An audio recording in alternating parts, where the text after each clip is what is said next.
Assalamu alaikum, peace be upon you. My name is Slima Heidi, CEO of Youth and Young Adults Organization and in Muslim Women's Work, advocating for fair treatment for women and children. Some time ago, I visited Khadija Dawah Community Service homeless shelter located in Newark, New Jersey. There, I sat with two ladies who currently reside in the facilities, and they were willing to share their story, and this is what I found.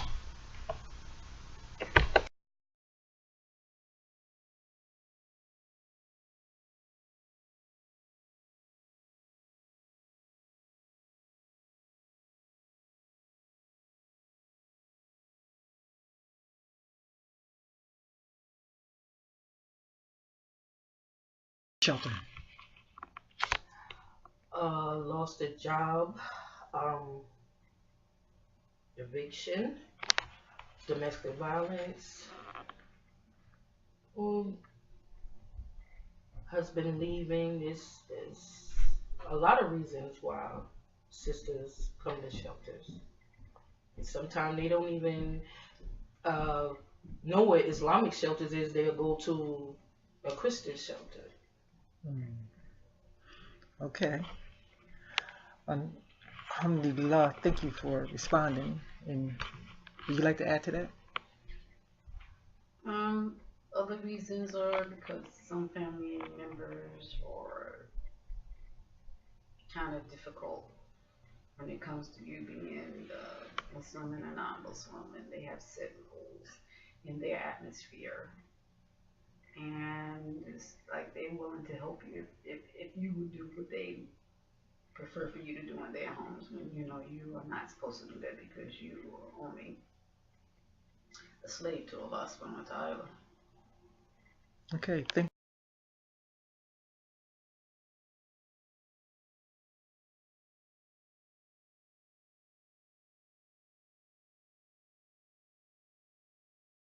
It was good. I was working. I had a good job. I was a living aid, and I made good money. Um, but my son was in and out of trouble, and I was in and out of court, and so my boss tried to, you know, work with me, but her boss over her was like, no, because then we would have to be like that with, others, and we're trying to run a business, and help people. We can't, you know, do that for her. So I was let go, and that's how I lost my place. It ended up here. Myself, I've been a merchant on the streets, and it was pretty smooth for a moment. But it started to be a roller coaster, you know. And you had to steer in a certain type of way for a while until all of a sudden it's like the automobile goes off the road. Once it goes off the road, you have difficulties. I can imagine it because like I always like to also use my life story as well. And when I was a single lady with children, it was difficult for me. And I can imagine, if being a single lady and trying to make ends meet. I know how it feels to do that, and that's a difficult job. That's Mm-hmm. because now it's hard, even with two, a husband and a wife, two incomes in the household. So one income is nearly to nothing to Felt support. survive. My imam, he helped before I even came here. He been helping me out a lot. Um, I reached out to three organizations, but you have to have a job. So, I mean, it's hard trying to find a job that will pay you well. I'm at the point where I don't want any job because any job doesn't, okay, you get a check from that, but I'm not breaking my body down for that little bit of money. Mm. I want a job that's gonna pay me for what I'm worth. I'm not just gonna take any job. That's understandable Mhm. because you have to make ends meet. So if you take any job that's not going to pay you No, it's enough, not. you'll find yourself back in the same Exactly. position, you know. Mhm. So yes, So yes. it's true. It's better to do self, even though it seems difficult. But at least you know you're hitting ground and getting some water from the reservoir than nothing at all. It's always best to do for yourself, to try some type of way to have your own business, some type of way. I mean, it's an up and down thing all the way around, but at least when you're hustling on the street, you get something.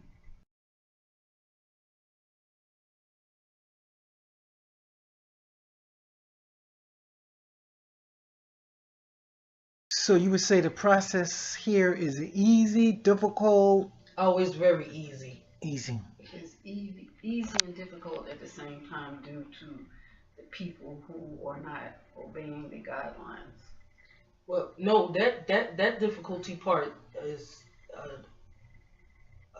another thing entirely. She said to get in. Yeah, to Okay, enter the To get shelter, in. would you call that an easy process, a difficulty process? It's easy. If you come in here with a letter from the Library and email, print you're in. Things I research and get everything I can gather up, Mhm. and I give it to the sister. Whatever they need, I have it. I give them the address, the name of the nonprofit, the address, the number. I give it everything, the contact person to talk to, and I help a lot of sisters, get up and lead.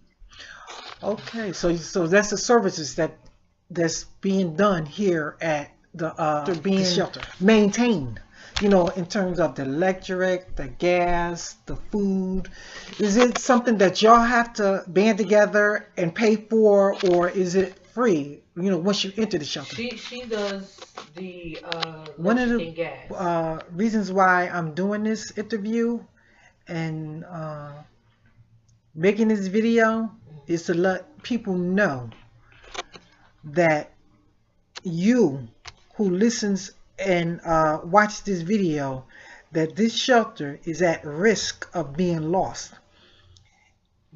But we don't want it to be lost because it's women and children who have benefit from living here. And inshallah, we want to save the shelter so the families won't be put in the street. So we're asking you to participate in helping save this shelter, inshallah. So I have a question.